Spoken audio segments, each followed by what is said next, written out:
We see a lot of startups that are using personal devices somewhere in their organization. Sometimes a new hire that is starting out on their personal device, or sometimes even everyone in the company. There's really no denying that that creates some cybersecurity risk. Employees editing confidential information on their laptops and saving files. And you've got to think about the possibility that one of those employees might someday lose their laptop, or that maybe an employee ends up parting ways with the company. And then you've got confidential information sitting on a laptop that maybe not even something that you can ever retrieve, remove, and format.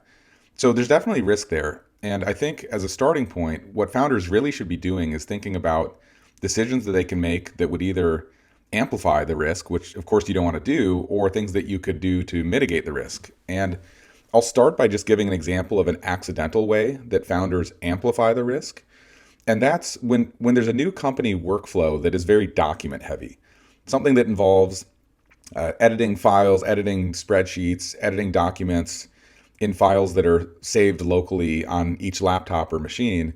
You're just kind of spreading out the profile of the company's information across all of these devices that employees are using in that workflow. And of course, that's not helpful to managing your cyber perimeter.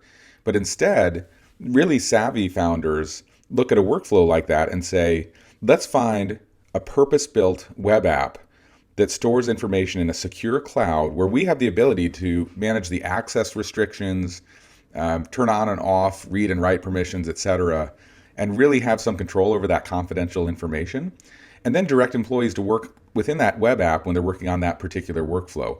It doesn't fully mitigate the risk, but it's a huge step in the right direction in comparison to having confidential information strewn about across all kinds of personally owned devices.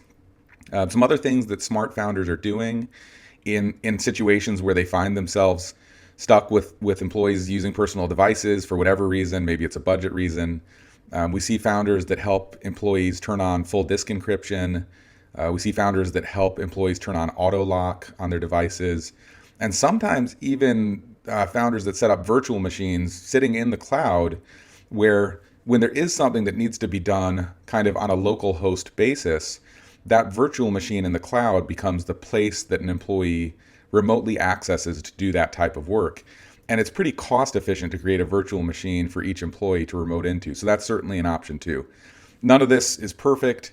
Of course, it would be optimal to have company-owned devices in every employee's hands and to have those fully managed with a device management solution. But if you find yourself in a spot where BYOD is the norm, those are some of the factors to think about as far as things you don't want to do to accidentally amplify the risk and things that you could consider doing to mitigate the risk.